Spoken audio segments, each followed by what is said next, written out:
Assalamualaikum warahmatullahi wabarakatuh. Kami dari kelompok 8 akan menjelaskan materi mengenai implikasi demokrasi di dalam filsafat pendidikan. Yang pertama, yang saya hormati Ibu Dia Kurota Ayun, SPD MPD selaku dosen pengampu filsafat pendidikan, dan teman-teman aku yang saya banggakan. Sebelumnya, perkenalkan kami dari kelompok 8 yang beranggotakan Zika Andini Syuid dengan NIM akhir 003, berikutnya Dibi Rahmawati dengan NIM akhir 080, Zamratun Maulidiyah dengan NIM akhir 088, berikutnya Hesti Putri Budi Rahayu dengan NIM akhir 113. Materi yang akan kami bahas meliputi pendidikan yang demokrasi. Yang pertama, nilai-nilai demokrasi sebagai dasar dan tujuan pendidikan. Yang kedua, nilai-nilai demokrasi sebagai subjek matter isi pendidikan. Yang ketiga, subjek pendidikan yang berkarakter. Yang berikutnya, nilai-nilai demokrasi dalam proses pembelajaran yang meliputi aspek pendidikan, aspek subjek didik, aspek materi, dan aspek evaluasi. Poin C. Pendidikan yang demokratis. Yang pertama, nilai-nilai demokrasi sebagai dasar dan tujuan pendidikan. Dasar pendidikan adalah landasan untuk berdirinya sesuatu, sedangkan fungsi dasar memberikan arahan kepada tujuan yang akan dicapai dan sekaligus sebagai landasan untuk berdirinya sesuatu. Ialah merupakan pencerminan falsafah hidup suatu bangsa. Maka dari itu, sistem pendidikan sistem negara itu berbeda-beda karena memiliki dan mempunyai falsafah hidup yang berbeda. Nilai-nilai demokrasi sebagai pandangan hidup adalah dapat dijadikan sebagai landasan dalam mengembangkan pendidikan. Nilai-nilai tersebut adalah kebebasan individu, persamaan, dan persaudaraan. Poin B berikutnya, tujuan pendidikan. Masalah tujuan pendidikan sangat terkait dengan nilai, karena tujuan pendidikan pada hakikatnya mengandung pilihan ke arah proses pencapaian nilai-nilai yang telah ditetapkan, sehingga nilai menjadi dasar bagi ketentuan tujuan-tujuan pendidikan, dan nilai-nilai yang telah ditetapkan tersebut menjadi dasar tujuan-tujuan pendidikan dan membimbing proses pendidikan tersebut berbeda jenisnya, yakni nilai-nilai materi, nilai-nilai sosial, nilai-nilai etika, nilai-nilai estetika, dan nilai religius. Jadi, tujuan pendidikan juga tidak terlepas dan ditentukan oleh way of life, orang yang memprogramkan pendidikan. Di samping itu, tujuan pendidikan juga mempunyai beberapa tahapan, yaitu yang pertama, tujuan tertinggi atau terakhir. Tujuan ini diyakini sebagai sesuatu yang ideal dan dapat memotivasi usaha pendidikan dan menjadikan aktivitas pendidikan lebih bermakna. Yang kedua, yaitu tujuan umum. Tujuan ini lebih mengutamakan pendekatan filosofis, lebih bersifat empirik dan realistik. Tujuan ini berfungsi sebagai arah yang taraf penyampaiannya dapat diukur karena menyangkut sikap, perilaku, dan kepribadian subjek pendidik. Yang ketiga yaitu tujuan khusus. Tujuan ini adalah pengkhususan atau operasional. Yang keempat, tujuan sementara. Tujuan ini bersifat relatif sehingga dimungkinkan untuk diadakan perubahan di mana perlu sesuai dan cocok dengan tuntunan dan kebutuhan selama tetap berpijak pada kerangka tujuan tertinggi dan umum itu. Selain tahapan, tujuan pendidikan juga mempunyai 3 aspek. Yang pertama, aspek kognitif. Pada aspek ini, subjek didik dituntut untuk mencapai pengetahuan yang banyak. Yang kedua, aspek afektif. Pada aspek ini, subjek didik dituntut untuk mendapatkan sikap dan perilaku yang baik. Yang ketiga, aspek psikomotor. Pada aspek psikomotor, subjek didik dituntut untuk menguasai keterampilan. Poin 2, nilai-nilai demokrasi sebagai subjek matter isi pendidikan. Materi pendidikan berarti mengorganisir bidang ilmu pengetahuan yang membentuk basis aktivitas lembaga pendidikan. Bidang-bidang ilmu pengetahuan ini satu dengan yang lainnya dipisah-pisahkan, namun merupakan satu kesatuan yang utuh dan terpadu. Materi pendidikan harus mengacu pada tujuan, oleh karena itu, materi pendidikan tidak boleh berdiri sendiri terlepas dari kontrol tujuan tersebut. ada dua hal mendasar yang harus diperhatikan pada materi pendidikan ini, yaitu yang pertama, peranan pendidikan dan perkembangan materi ajar dalam pengalaman si subjek didik.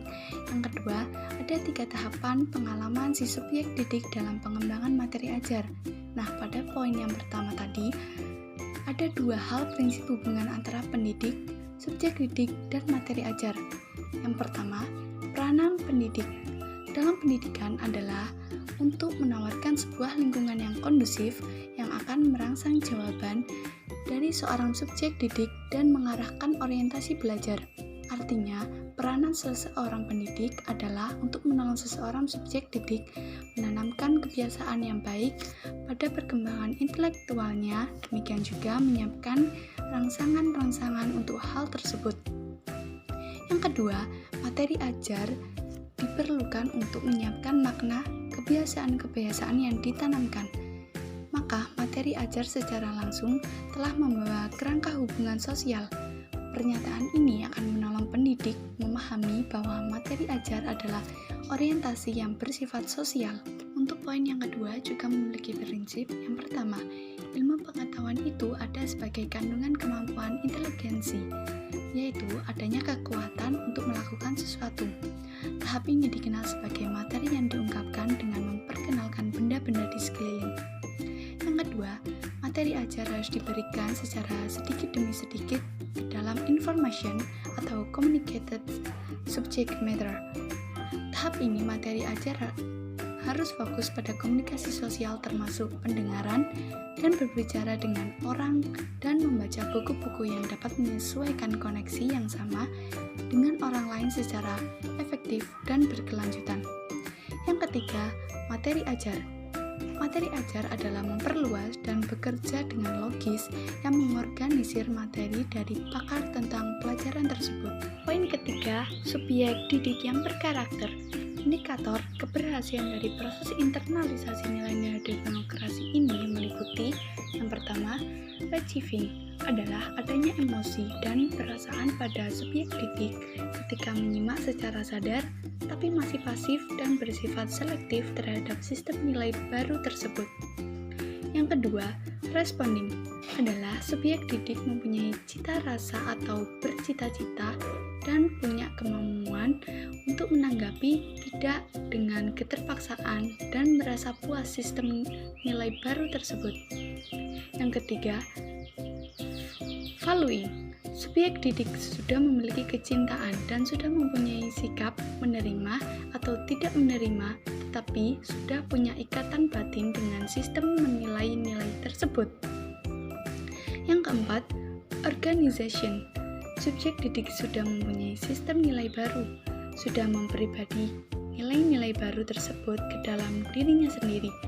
Pada tahap ini, subjek didik sudah membandingkan antara nilai yang diyakini dengan baru tersebut dan diusahakan untuk dikonsepsikan. Kemudian dikembangkan nilai-nilai tersebut menjadi intelektual dalam dirinya sehingga harmonis dan stabil dalam dirinya. Yang kelima, karakterisasi. Subjek didik sudah mempunyai sistem keyakinan yang kemudian keyakinan tersebut nampak dalam tindakan sehingga subjek didik mempunyai kecakapan untuk menata dan mereduksi word view-nya yang kompleks menjadi lebih sederhana, stabil, dan efektif. Ada 4 ciri dasar dalam pembentukan karakter, yaitu pertama, keteraturan interior di mana setiap tindakan diukur berdasarkan hierarki nilai. Yang kedua, koherensi yang memberi keberanian, membuat seseorang teguh pada prinsip, tidak mudah terombang-ambing pada situasi baru atau takut resiko. Yang ketiga, otonomi. Yang keempat, keteguhan dan kesetiaan. Poin D, nilai-nilai demokrasi dalam proses pembelajaran. Yang pertama, aspek pendidikan. Misi utama seorang guru adalah memberi pencerahan, mencerdaskan bangsa, bukan sebaliknya, mempersiapkan subjek didik sebagai individu yang bertanggung jawab dan mandiri, bukan menjadikan anak manja ya, dan menjadikan beban masyarakat. Maka, proses internalisasi di sini adalah harus mencerdaskan dan mencerahkan yang berangkat dari pandangan filosofis guru bahwa Subjek didik adalah individu yang memiliki beberapa kemampuan dan keterampilan. Dengan demikian, dapat pula dikatakan bahwa guru atau pendidik adalah sebagai model bagi subjek didik dalam rangka mewariskan nilai-nilai terpuji kepada subjek didiknya. Yang kedua yaitu aspek subjek didik. Subjek didik adalah pihak yang menerima informasi atau pihak yang menerima pewarisan nilai-nilai atau sebagian pihak yang menjadi sasaran dalam internalisasi nilai. Maka subjek didik juga harus diperhatikan perkembangannya dan pertumbuhannya. Agar nilai-nilai tersebut ketika diinternalisasikan tidak sia-sia, maka perlu memperhatikan hak-hak sebagai subjek didik. Di antara hak-hak subjek didik adalah diperolehnya kemudahan-kemudahan untuk memperoleh fasilitas didik. Agar proses internalisasinya bisa berlangsung lebih mudah dalam setiap saat dan kesempatan belajar tanpa harus membedakan kastanya. Yang ketiga, aspek materi. Aspek ini sangat menentukan dalam internalisasi nilai. Nilai-nilai demokrasi sesuai dengan nilai-nilai yang diwariskan oleh pendidik Islam, walaupun ada perbedaan dari sudut terminologi dan ontomologi, seperti kebebasan dan kata dari demokrasi itu sendiri. Tetapi secara esensial, nilai-nilai demokrasi adalah nilai-nilai yang sudah dianggap universal dan demikian juga dengan nilai-nilai Islam. Dengan demikian, nilai-nilai demokrasi dapat diinternasionalisasikan dalam proses pembelajaran nilai Islami dengan dalam perombakan sedikit atau penjelasan yang memandai pada tataran ontologinya, seperti kebebasan, persamaan, persaudaraan. Yang keempat, aspek metode. Metode adalah cara yang harus ditempuh secara teratur, terpola, dan terpikirkan dengan baik. Untuk itu, untuk mencapai tujuan pendidikan, maka suatu metode memiliki 4 kriteria, yaitu seleksi, gradasi, presentasi, dan repetisi. Dengan seleksi, bagaimana sebuah metode membuat seleksi atas bahan yang akan diajarkan. Dengan gradasi, bagaimana bahan yang sudah diseleksi itu diatur dalam urutan. Dengan presentasi, bahan yang sudah diseleksi diurut dengan tingkat kesukaran agar bisa disajikan. Dan dengan repetisi, bagaimana metode itu membuat ulangan atas bahan yang telah disajikan agar subjek didik dapat menguasainya dengan baik. Dengan demikian, ada banyak metode yang dipergunakan dalam pembelajaran nilai-nilai. Di antaranya adalah metode ceramah, tanya jawab, diskusi, pemberian tugas, demonstrasi, dan eksperimen. Untuk memecahkan problem 5, diperlukan proses yang berlangsung berturut-turut, seperti menetapkan permasalahan apa yang dianggap paling sulit. Kedua, mempertimbangkan aspek-aspek yang relevan. Yang ketiga, merumuskan hipotesis. Dan yang keempat, melakukan verifikasi. Yang kelima, aspek evaluasi. Evaluasi berhubungan erat dengan tujuan pendidikan. Evaluasi berusaha menentukan apakah tujuan pendidikan tercapai atau tidak tercapai. Evaluasi dalam proses internalisasi adalah bersifat efektif dan membutuhkan waktu yang lama untuk melihat hasil yang diinginkan. Artinya, penilaiannya bersifat efektif tidak bisa dicapai waktu yang dekat, seperti menilai tingkah laku dan sikap subjek didik, suka atau tidak suka pada suatu mata pelajaran. Melainkan indikator keberhasilan yang telah dicapai oleh subjek didik butuh waktu yang lama pula, karena penilaiannya bersifat kualitatif untuk melihat apakah nilai-nilai demokrasi sudah terinternalisasi dalam sikap dan tingkah laku subjek didik. Maka, seorang pendidik tidak hanya evaluasinya diadakan di sekolah saja, tetapi butuh juga memperhatikan bagaimana subjek didik bersikap ketika berada di lingkungan keluarga dan demikian juga ketika mereka berada di lingkungan masyarakat. Sekian penyampaian materi yang bisa disampaikan dari kelompok 8.